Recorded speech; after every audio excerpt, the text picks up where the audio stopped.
Over the past half-dozen years or so, media consumers have seen the launch of a host of new global English-language 24-hour news channels.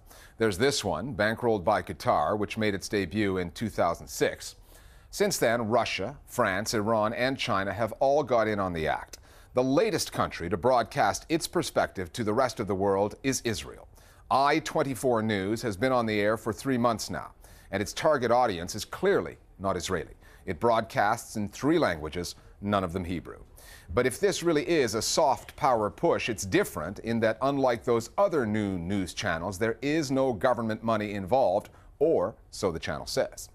The Listening Post's Flo Phillips now from the banks of the Mediterranean on i24, its mission and its prospects of finding an audience. The headquarters of i24 News, perched on the edge of the port of Jaffa, an ancient gateway to the region, the exact spot where Theodor Herzl, founding father of Zionism, journalist by trade, is said to have first landed at the end of the 19th century. A fitting location for Israel to be broadcasting its message, its version of events, to the rest of the world. Good morning, I'm Meredith Ross, and these are today's headlines. One of the major debates in Israel is what to do about Israeli hasbara. Hasbara means information, means propaganda, means public diplomacy. And there is a common belief by most Israelis that Israeli hasbara is terrible. The mission of his channel is to cover the international topics with an Israeli perspective.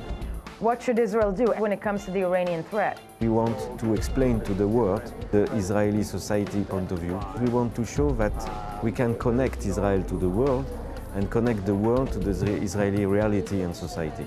To many, that may sound like state propaganda, but the channel founders insist that they haven't received a penny from the state, that they're entirely privately funded.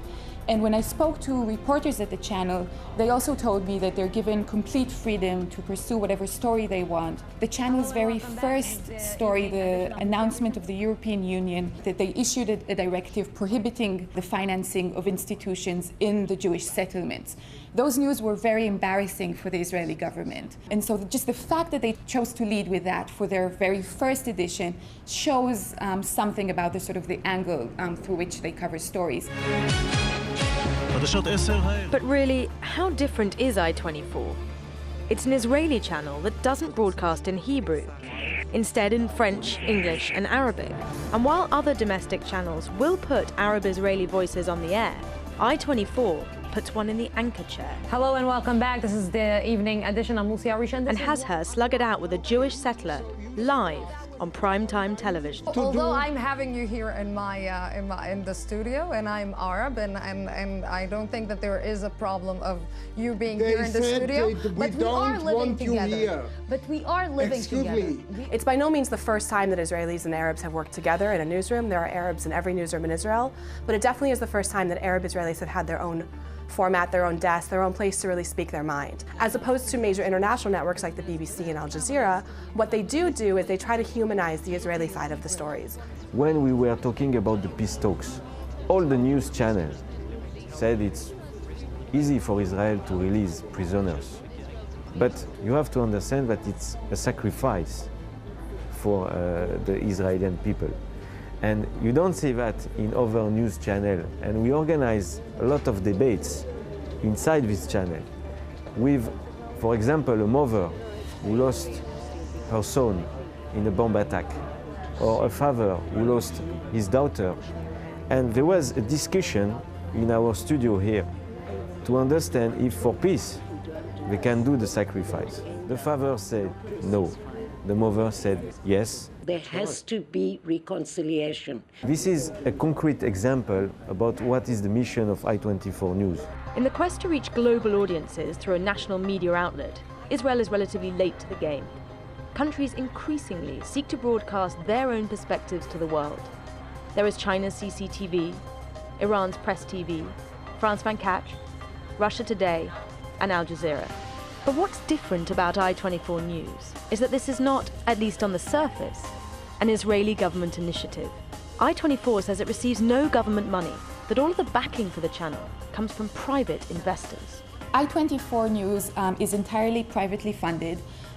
primarily by this French-Israeli businessman by the name of Patrick Drahi. Drahi owns several telecommunication companies, both in France and in Israel. He tends to shy away from the media. He doesn't give many interviews, but his estimated net worth is somewhere north of 600 million euros. Many of these investors look at Israel beyond the economic element. They want to be involved in Israeli life. They want to influence the Israeli policy. The diaspora of the Jews see Israel as their homeland, and they want to have some impact on that, whether they come from the left or from the right. So it's a really intellectual, emotional, national, psychological investment in Israel that these people have, beyond economic interests. We have people who are funding this channel because they think that it's about time also to listen another voice from the Middle East, talking about Israel. And I want to show to the Arabic people, to the African people, to the European people,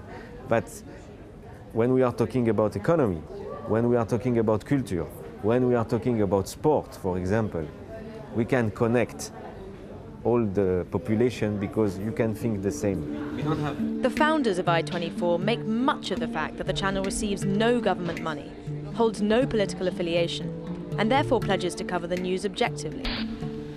But if that really is the case, how can the channel, a startup still under construction, with holes in the ceilings and typos in the tickers, begin to compete with the news-gathering operations of incumbent cable networks?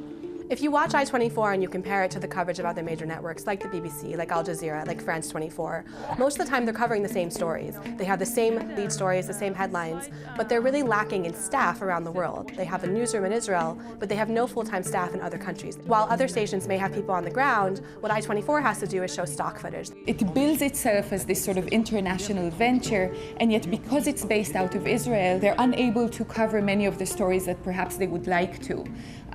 For example, it's almost impossible for an Israeli news organization to send reporters out to Gaza, let alone Lebanon or Egypt. They cover recent developments coming out of Syria quite extensively, and yet they're unable to have a reporter on the ground. Clearly then, for a channel that boasts it is dedicating roughly 70% of its coverage to international news, it could be a while before the I in i24 News stands for international. It may well stand for Israel. Good evening. Bonsoir. And 3 months after going on air, i24 has done a pretty good job at telling the Israeli side of the story. Israeli Hasbara around the world. How far will the channel dare to go? There are absolutely going to be editorial red lines, whether they admit it or not. I really can't imagine a scenario in which they allow someone to come into the station and openly criticize Israel or openly question its right to exist. I believe they'll get up to a point, but to actually have someone come in and say things that are anti-Semitic or question the right of Israel to be in the region in the first place and be its own independent country, I definitely can't see that happening on air. That would make the I in i24 inconceivable, or at the very least, ill-advised. As it stands now, i24 is doing exactly what it says it is, broadcasting news and information from Israel to the world 24 hours a day. Don't go anywhere. Stay with us. More Global Village Voices now on the Israeli contribution to the world of 24-hour news. When I first heard about the launching of i24 News, I thought that's about time. I have a feeling that people all over the world are starting to perceive Israel and the Middle East in a different way. And for this purpose, I believe that i24 News can be a very good channel. I think i24 is a positive force in Middle East reporting. First of all, it's a totally private initiative. It's not sponsored or connected to any government or any royal family. It's just a private businessman. Second of all, I think competition helps people strive to be their best. And part of this competition is being able to show different views and different perspectives on the news. And people are thirsting for news about the Middle East in these turbulent times. i24 just adds another aspect that I think people will be interested in seeing.